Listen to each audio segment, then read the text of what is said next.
Olá a todos, bem-vindos mais uma vez ao Tradição Católica em Foco. Meu nome é Dionísio Lisboa. Como sempre, eu não começo sem antes pedir aos senhores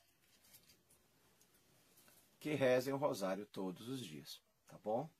A oração do rosário é, nesses tempos em que vivemos, mais que necessária, tá bom? Rezar o rosário. Se você, no início, tem alguma dificuldade em rezar o rosário, reze pelo menos o terço.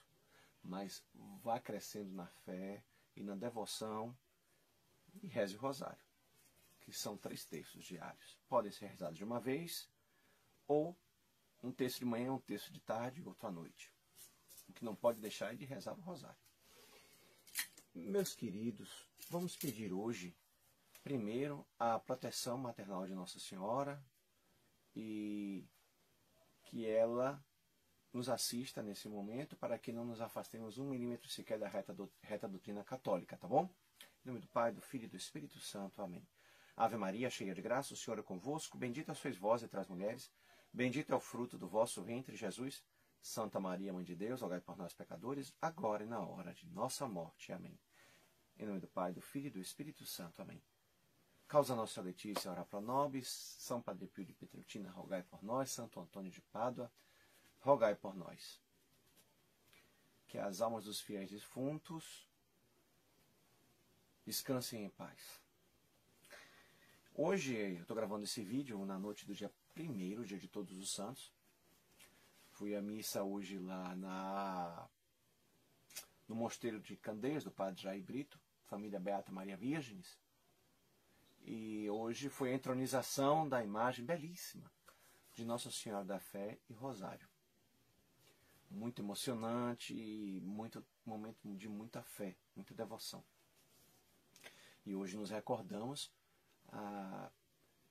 aqueles que nos precederam na fé, que estão na visão beatífica, já estão no céu.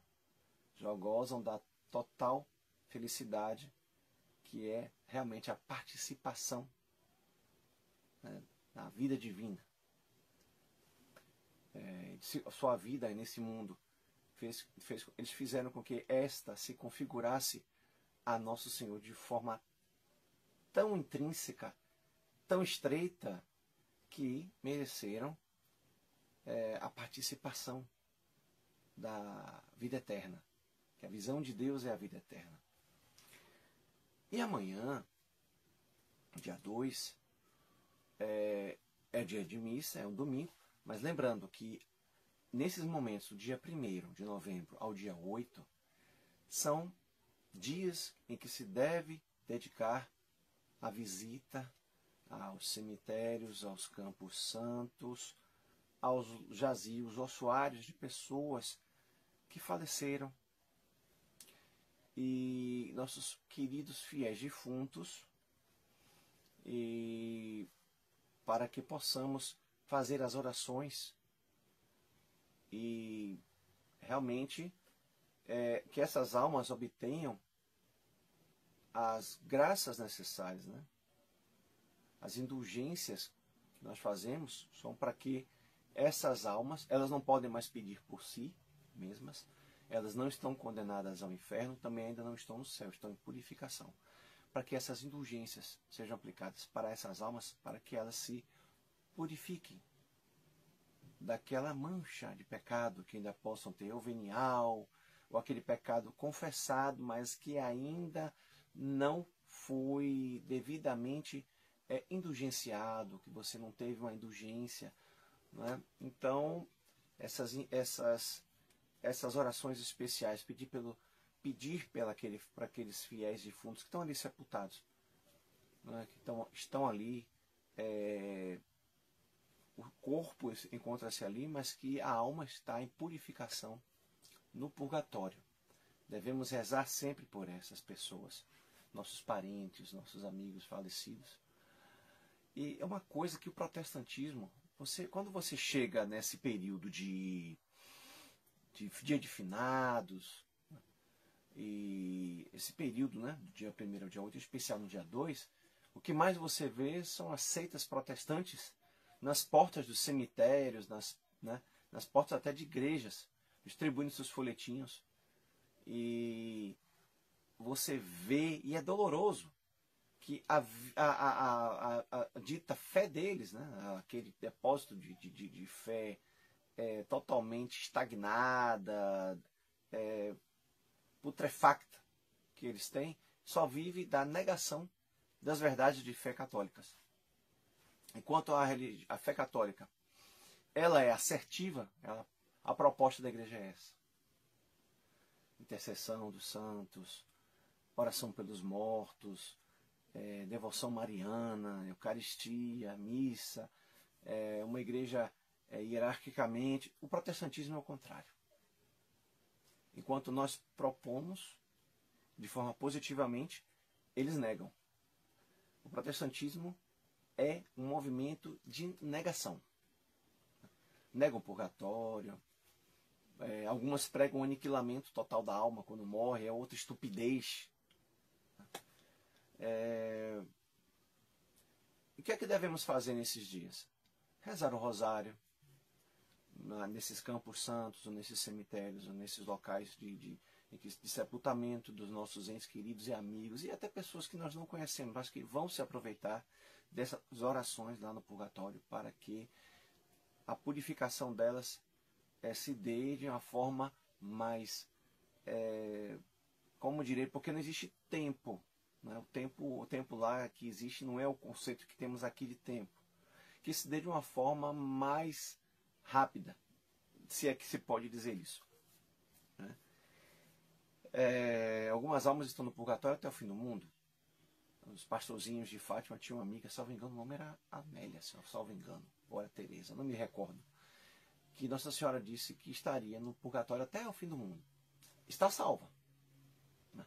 Parece que pecou gravemente contra a castidade, mas se arrependeu, procurou a confissão e salvou-se. Mas não foi para o céu ainda, só no fim do mundo. Então, meus queridos, outra pessoa que parece que Lúcia ou Jacinta perguntou, essa foi direto para o céu. Então, cada um de nós tem um novíssimo, né, para ser enfrentado. E rezar um rosário, de preferência, pelas almas que estão ali, fazer uma confissão bem feita nesses dias, né? Comungar na missa tradicional, tá bom? Ou durante esses dias, e dedicar essa comunhão, essa confissão, este rosário, e exatamente pelas intenções do Santo Padre.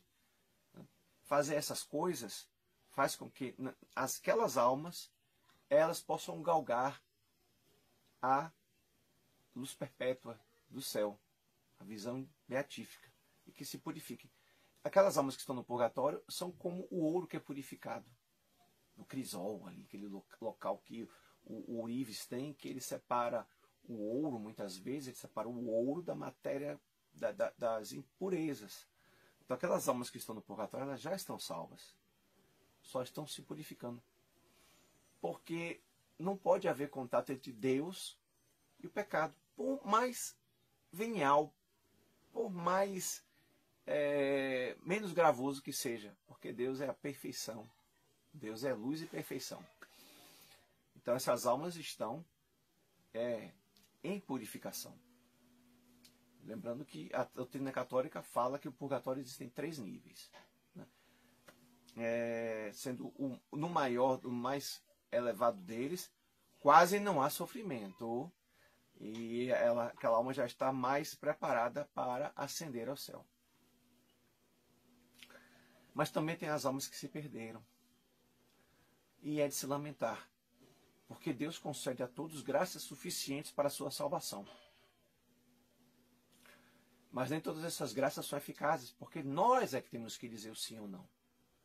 Santo Agostinho fala, para vocês que são calvinistas, que realmente é uma doutrina, outra doutrina adulterada, nós que fomos criados sem nossa participação, sem nossa vontade, Deus nos criou. Mas Deus não nos salva sem a nossa adesão, sem o nosso sim. Né? Então, infelizmente, o inferno é outra realidade. Tétrica. Então existe a pena do fogo, a pena do dano. As almas que estão lá, elas odeiam-se a si mesmas e odeiam a Deus.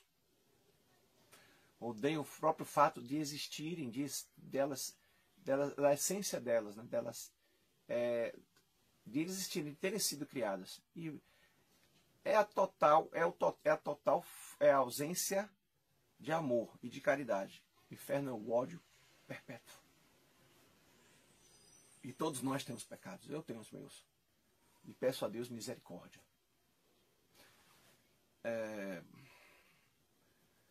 E para justamente aproveitar esse ensejo, que amanhã é dia 2, e nos dias seguintes também a gente rezar, nós fazermos memória daqueles que se salvaram, mas nós lermos também. Esse é um período de muita pedagogia de Deus. A igreja é muito sábia. E tem esse pequeno opúsculo. Vocês acham na internet o PDF dele? Mas eu preferi comprar há uns anos atrás, eu comprei pela Arte Press.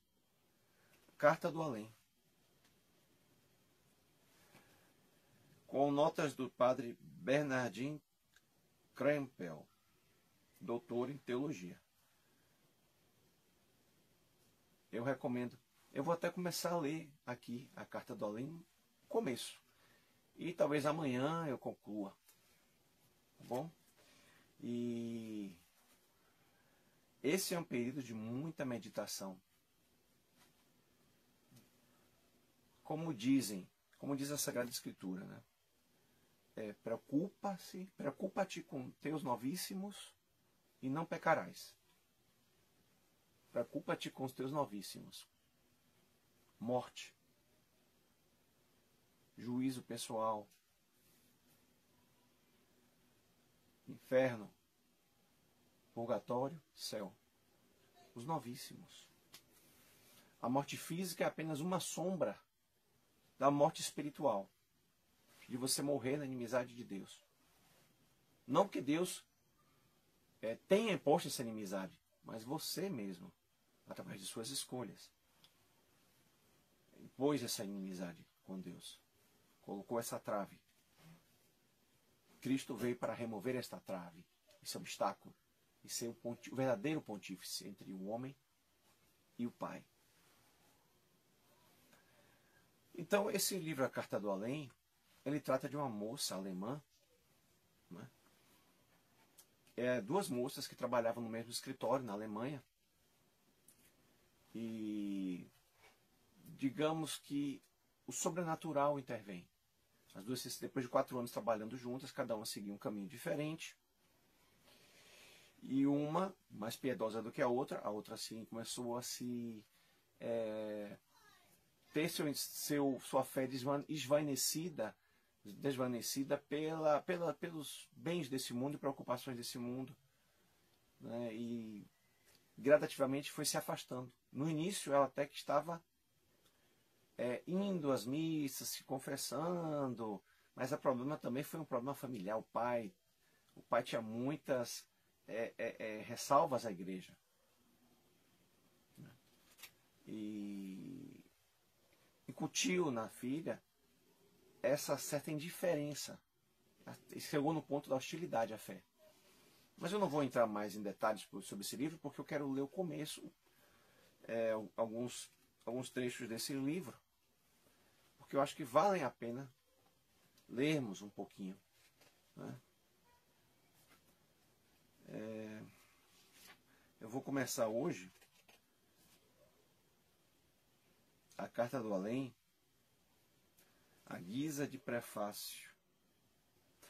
Lembrando que esse opúsculo é a transcrição fiel de outro opúsculo intitulado Carta do Além, outrora impresso por Artes Gráficas Armando Basílio, Rua Júlio Lopes de Almeida, 16, Rio de Janeiro, distribuído pela Livraria Clássica Brasileira. Rua 1º de Março, 147, 2ª da Rio de Janeiro, e que traz no verso da sua primeira capa estes assentamentos. Imprimatur do original alemão.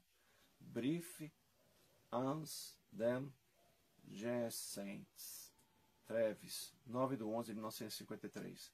N4/53. Aprovação eclesiástica desse opúsculo. Taubaté, Estado de São Paulo, em 2/11/1955. Se anterior ao concílio, não resta dúvida. E tem imprimato, é coisa realmente sem erro. É um documento sem erro, sem qualquer afronta à fé. Né? Então isso aqui é uma, de certa forma, é uma reimpressão, uma transcrição de um documento anterior. Tá bom? Que merece ser adquirido. Se vocês não conseguem baixar da internet, vale a pena comprar. Eu gosto de ter a coisa física. Ao contrário, se você também quer baixar em PDF, você acha também na internet. A Carta do Além.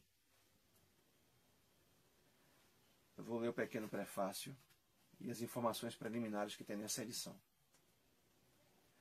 Com os homens, Deus se comunica por muitos modos. Além de ser a própria Sagrada Escritura, a carta magna de Deus aos homens, escrita e transmitida por homens autorizados, narra ela muitas comunicações divinas feitas por visões, inclusive sonhos. Deus continua a prevenir ainda por sonhos. É que sonhos não são sempre meros sonhos sem base. A Carta do Além, transcrita abaixo, conta a história da condenação eterna de uma jovem. À primeira vista, parece uma história bastante romanceada. Bem consideradas, porém, as circunstâncias, chega-se à conclusão de que ela não deixa de ter o seu fundo histórico, como base de seu sentido moral e do seu alcance transcendental. A carta em apreço foi encontrada tal qual entre os papéis de uma freira falecida, amiga da jovem condenada. Relata a freira os acontecimentos da existência da companheira como fatos históricos sabidos e verificados, e sua sorte eterna comunicada em sonho. A Cúria Diocesana de Treves, na Alemanha, autorizou sua publicação como sumamente instrutiva. A Carta do Além apareceu primeiro em livro de revelações e profecias, juntamente com outras narrações. Foi o reverendo padre Bernardin Krempel, doutor em teologia, quem a publicou em separado e quem lhe emprestou mais autoridade, provando-lhe nas notas de pé, ou notas de rodapé, né, a absoluta concordância com a doutrina da Igreja Católica sobre o assunto.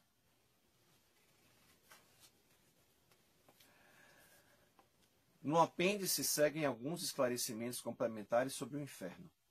O primeiro ponto assinala 2 trabalhos literários que, por caminhos diferentes, chegam à mesma conclusão, que o inferno deve existir e que de fato existe. Nos seguintes pontos expõe-se sumariamente quais são os que trilham o caminho do inferno e quais os meios que temos à mão para nos salvar do maior perigo da vida, de cair no inferno. O tradutor.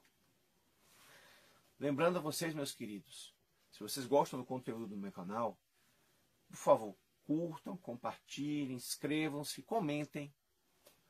E se quiser dar um hype, dê um hype. Fico muito agradecido. Se quiser dar um valeu, ó, muitíssimo obrigado, gente. Lembrando também, quem puder, por favor, contribua com a ampliação do seminário do Imaculado Coração de Maria, lá em Nova Friburgo, no Rio de Janeiro, que está crescendo, tá bom? Precisa de ajuda. E também, eu peço a vocês, quem puder, dar esse presente a seus filhos. Gente, isso aqui é mais do que um presente. O Instituto São Carlos Borromeu, ele publica esse material maravilhoso, dos 2 anos, as criancinhas com 2 anos até o terceiro ano do 2º grau do ensino médio, você tem acesso a um material de ponta, nos níveis bronze, prata e ouro. No ouro você tem aulas de latim, em todos você tem Catecismo Maior de São Pio X, você tem músicas piedosas, orações piedosas, matemática, português, histórias construtivas e educativas para a sua vida, religiosas, piedosas. Então tudo isso está aqui, tá bom? Instituto São Carlos Borromeu, lembrando que ele está em promoção, uma promoção boa, e se você colocar lá no cupom Tradição 40, você tem R$40 de desconto, porque já precisa estar lá embaixo, baixou mesmo, viu gente? Para você que faz homeschooling, não faz homeschooling, então por favor, Instituto São Carlos Borromeu, tá bom? Continuando aqui o documento das informações preliminares. Entre os papéis deixados por uma jovem que morreu num convento como freira, foi encontrado o seguinte depoimento. Tinha eu uma amiga, quer dizer, éramos mutuamente achegadas como companheiras e vizinhas de trabalho no mesmo escritório. M. Quando mais tarde Anne se casou, nunca mais a vi. Desde que nos conhecêramos, reinava entre nós, no fundo, mais amabilidade que amizade. Por isso eu sentia dela pouca falta quando, após seu casamento, ela foi morar no bairro elegante das Vilas, bem longe do meu casebre. Quando, no outono de 1937, passei minhas férias no Lago Garda, minha mãe escreveu-me em meados de setembro. Imagine, Anne N. morreu. Num desastre de automóvel, perdeu a vida. Ontem foi enterrada no cemitério do mato. Essa notícia espantou-me. Sabia eu que Anne nunca fora propriamente religiosa. Estava ela preparada quando Deus a chamou de repente? Na outra manhã, assisti na capela da casa do pensionato dos irmãos onde eu morava à Santa Missa em sua intenção. Rezava fervorosamente por seu descanso eterno e nessa mesma intenção ofereci também a Santa Comunhão. Mas o dia todo eu sentia certo mal-estar que foi aumentando mais ainda pela tarde. Dormia inquieta, acordei de repente, ouvindo como se sacudida a porta do quarto. Liguei a luz. O relógio no criado mudo marcava 00:10. Nada, porém, eu podia ver. Nenhum barulho havia na casa. Apenas as ondas do Lago Garda batiam, quebrando-se monotonamente no muro do jardim do pensionato. De vento, nada eu ouvia. Tinha eu, todavia, a impressão de que, ao acordar, eu tivesse percebido, além das batidas na porta, um ruído como que de vento, parecido ao do meu chefe de escritório, quando, mal-humorado, me atirava uma carta amolante sobre a escrivania. Refleti um momento se devia levantar-me. Tudo não passa de cisma, disse-me resoluta. Não é senão produto da minha fantasia, sobressaltada pela notícia da morte. Virei-me, rezei algum Pai Nosso pelas almas e adormeci de novo. Sonhei então que eu me levantava de manhã às 6h, indo à capela da casa. Quando abri a porta do quarto, dei com o pé num maço de folhas de carta. Levantá-las, reconhecer a escrita de Anne e dar um grito. Foi coisa de 1 segundo. Tremendo, segurei as folhas nas mãos. Confesso que fiquei tão apavorada que nem podia proferir o Pai Nosso. Fiquei presa de uma quase sufocação. Nada melhor que fugir dali e ir-me para o ar livre. Arranjei, malmente, os cabelos, pus a carta na bolsa e saí às pressas de casa. Fora subi o caminho que seguia tortuoso para cima, por entre oliveiras, loureiros e quintas de vilas, e para além da mundialmente célebre estrada gardesana. A manhã despontava radiante. Nos outros dias eu parava a cada 100 passos, encantada pela magnífica vista que me ofereciam o lago e a magnificamente bela Ilha Garda. O suavíssimo azul da água refrescava-me, e como uma criança olha admirada para o azul, assim eu olhava também admirada de novo o cinzento Monte Baldo, que se ergue na margem oposta do lago, crescendo de 64 metros acima do nível do mar até 2.200 metros de altura. Hoje, eu não tinha olhos para tudo isso. Depois de caminhado um quarto de hora, deixei-me cair maquinalmente sobre um banco encostado em 2 ciprestes, onde, no dia anterior, eu tinha lido prazerosamente a Donzela Teresa. Provavelmente falando de Santa Teresa, né? Pela primeira vez, eu via nos ciprestes símbolos da morte, coisa que neles nunca reparava no sul, onde tão frequentemente se encontram. Peguei a carta. Faltava-lhe a assinatura. Sem a mínima dúvida, era escrita de Anne.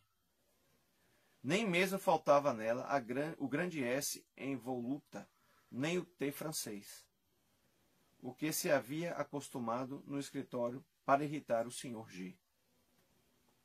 O estilo não era dela. Pelo menos não falava como de costume. Sabia ela tão amavelmente conversar e rir com seus olhos azuis e seu gracioso nariz. Somente quando discutíamos assuntos religiosos é que ela se tornava mordaz e caía no rude tom da carta. Eu própria entrei agora na excitada cadência da mesma. Eis aí a carta do além de Anne V. Palavra por palavra, tal qual ali no sonho. Carta do além. Agora vamos entrar na carta mesmo. Clara, não rezes por mim. Sou condenada. Se te comunico isso, e se a respeito de alguma circunstância da minha condenação, te dou pormenorizadas informações. Não creias que eu faça por amizade. Aqui não amamos a ninguém mais. Faço-o como parcela, entre aspas, parcela daquele poder que sempre quer o mal e sempre produz o bem. Fecha aspas. Em verdade, eu queria também ver-te aqui, onde eu para sempre vim parar. E aqui confirma, né, São Tomás de Aquino, Suma Teológica, suplemento, questão 98A4. Os réprobos querem que todos os bons sejam condenados. Não estranhes esta minha intenção. Aqui pensamos todos da mesma forma. A nossa vontade está petrificada no mal, no que vós chamais, entre aspas, mal. Mesmo quando fazemos algo de, entre aspas, bem, como eu agora, descerrando-te os olhos sobre o inferno, não fazemos com boa intenção. Suma Teológica, questão 98A1. Neles, o autodeterminado querer é sempre de todo perverso. E ela continua a carta. Lembra-te ainda. Fez 4 anos que nos conhecemos em M. Tinhas 23 anos e já trabalhavas no escritório havia meio ano quando lá entrei. tiravas-me bastante vezes de embaraços, davas-me a mim, principalmente, frequentes bons avisos. Mas que é que se chama, entre aspas, bom? Eu louvava então tua, entre aspas, caridade. Ridículo. Tuas ajudas provinham de pura ostentação, como, aliás, eu já suspeitava. Nós aqui não reconhecemos bem algum em ninguém. Conheceste minha mocidade, cumpre preencher aqui certas lacunas. E aí ela vai começar a contar a história dela desde o começo, desde o início. Conforme o plano de meus pais, eu não devia nunca haver existido. Aconteceu-lhes um descuido, a desgraça de minha concepção. Minhas duas irmãs já tinham 15 e 14 anos quando eu vim à luz. Oxalá nunca eu tivesse nascido. Oxalá pudesse eu agora aniquilar-me, fugir a esses tormentos. Não há volúpia comparável a de acabar minha existência. Como se reduz a cinzas um vestido sem mesmo deixar vestígios. Suma Teológica,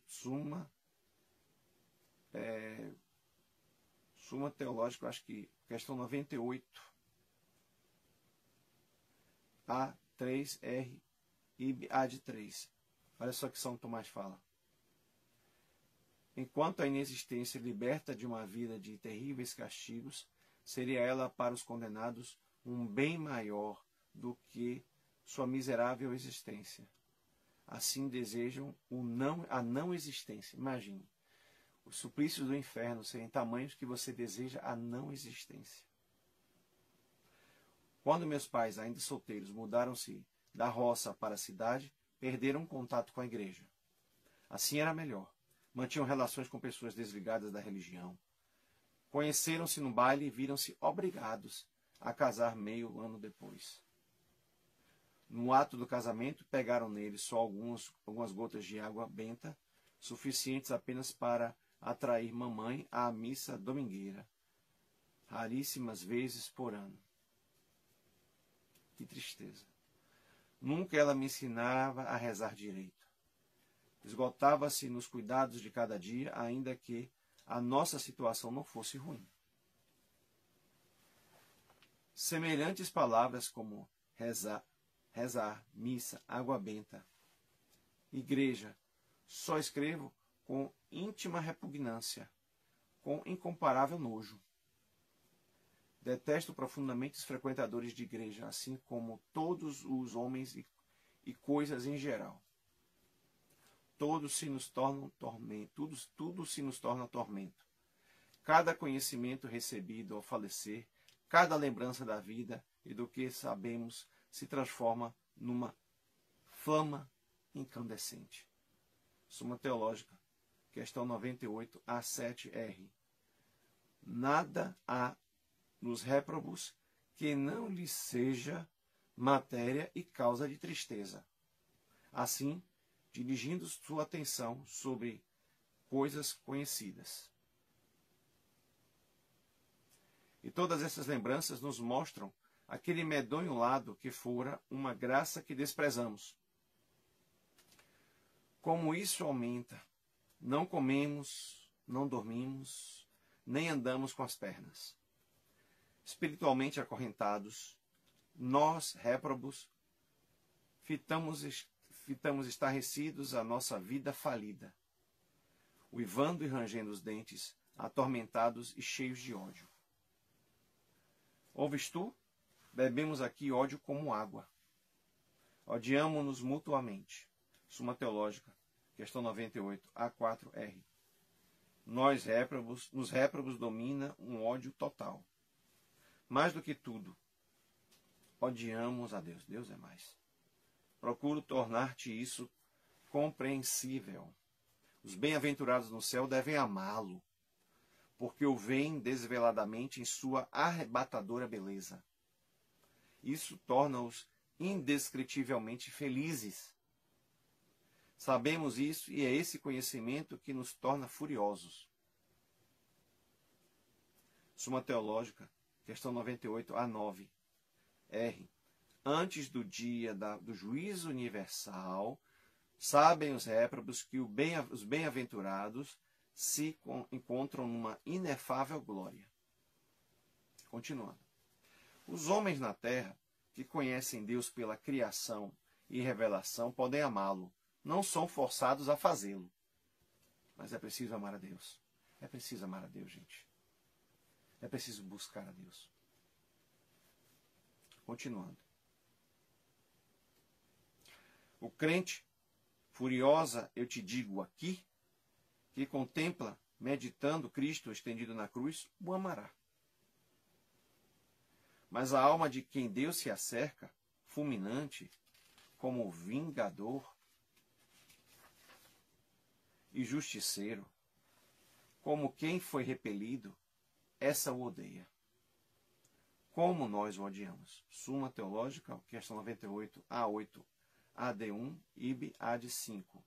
Os réprobos, tudo que eu estou falando aqui é doutrina da igreja, viu, gente? Quando eu falo assim, Suma Teológica, é São Tomás de Aquino.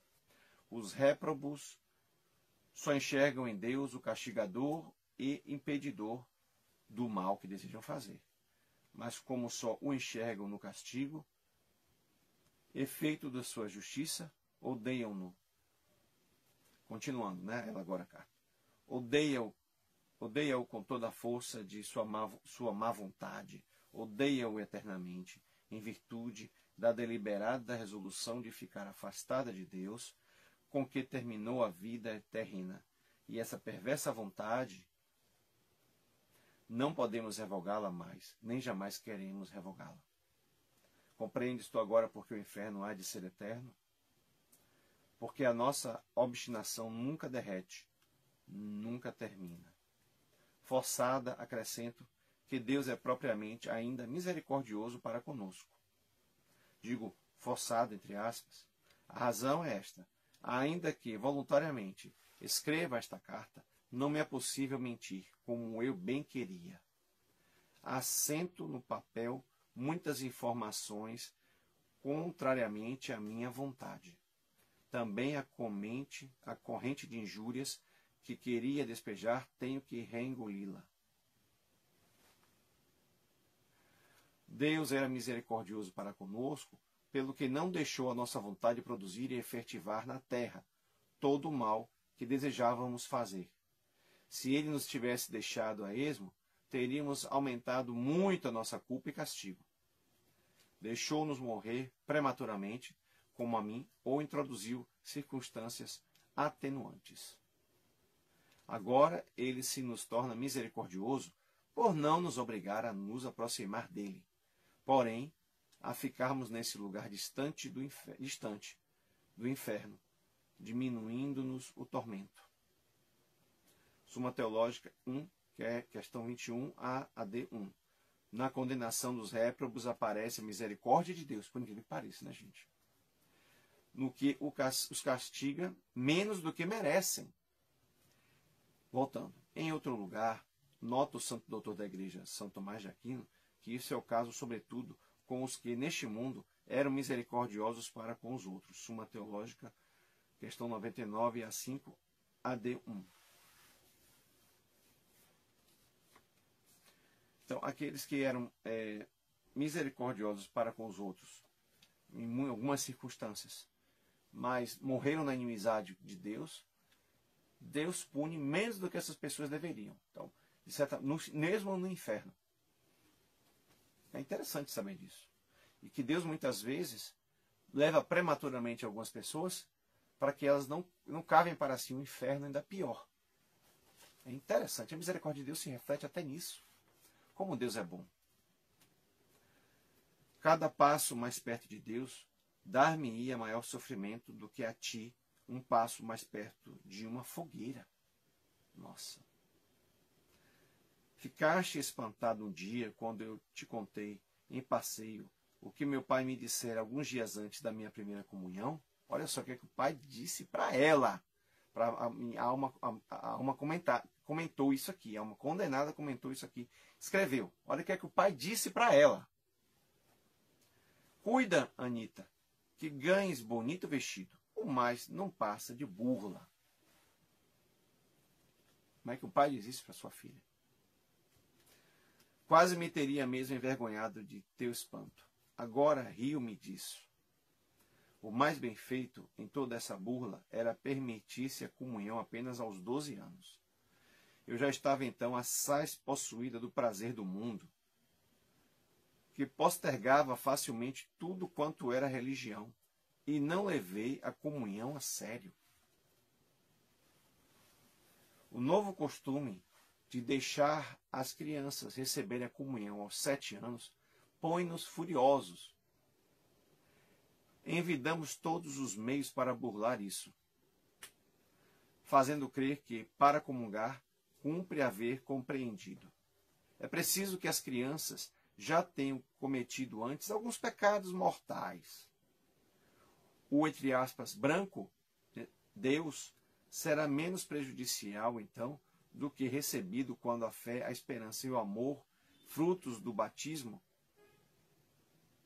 escarro sobre tudo isso. Ixi, Deus é mais. Ainda estão vivos no coração da criança. Lembra-te que já sustentei este mesmo ponto de vista na terra? Torno a meu pai. Ele brigava muito com minha mãe. Raras vezes te frisei isso. Tinha vergonha. Ah, que vergonha. Que é vergonha? Coisa ridícula. A nós tudo nos é indiferente. Meus pais não dormiam mais no mesmo quarto. Eu dormia com a minha mãe e papai no quarto ao nosso lado, onde podia voltar a qualquer hora da noite. Ele bebia muito e gastou nossa fortuna. Minhas irmãs estavam empregadas e precisavam do seu próprio dinheiro, como diziam.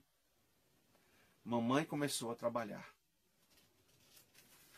No último ano de sua amargurada vida, papai batia em mamãe muitas vezes, quando não lhe queria dar dinheiro. Para mim, ele era sempre bonzinho. Um dia contei-te isto e ficastes escandalizada sobre o meu capricho, de que não te escandalizastes em mim, e do que não te escandalizastes em mim. Um dia, pois, devolveu 2 vezes sapatos novos, porque a forma dos saltos não me era bastante moderna. Os assinalados, tem uma, entre colchetes, os assinalados traços sobre o pai de Anne e as ocorrências subsequentes são fatos. Na noite em que a apoplexia vitimou meu pai mortalmente, aconteceu algo que nunca te confiei, por temer desagradável interpretação de sua parte. Hoje, porém, deves sabê-lo. Esse fato é memorável, porque foi pela primeira vez que o meu atual espírito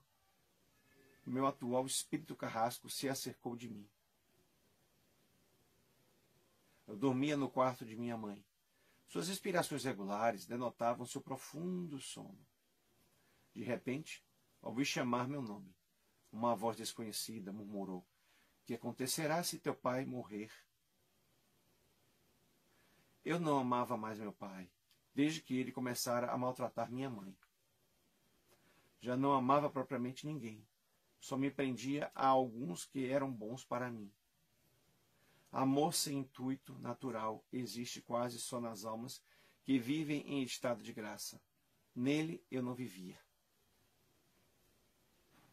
Respondi assim ao misterioso interlocutor: "Com certeza ele não morre."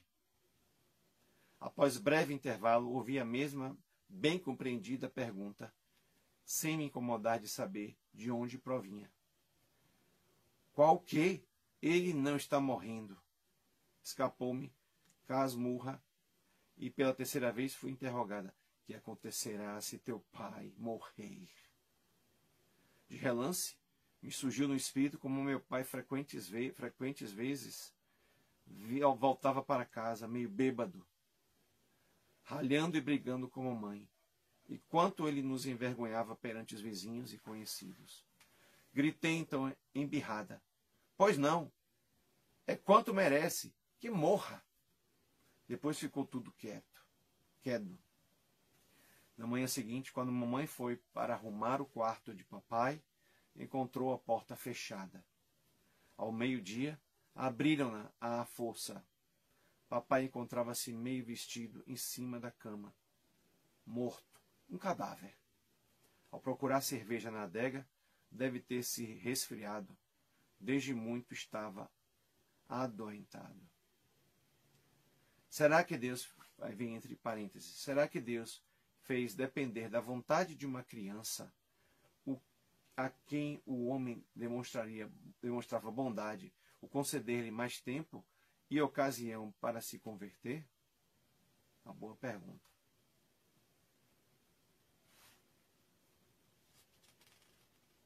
Bem, gente, eu continuarei a ler esse livro, esse opúsculo amanhã, para que o vídeo não fique muito grande. Vale a pena ler, tá bom? Vale a pena. E quem quiser ouvir, fique à vontade. Amanhã, segunda parte de Carta do Além. Tá bom? Um grande abraço a todos.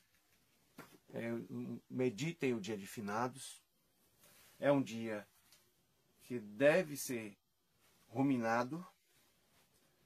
E rezem pelas almas dos falecidos. Não são dias de obtermos indulgências para nós. Tá bom? Sempre para as almas do purgatório. Devemos pedir indulgências para que Deus alivie as penas das almas do purgatório e as leve logo para a visão beatífica. Elas estão salvas, as santas almas do purgatório. Elas podem rezar por nós.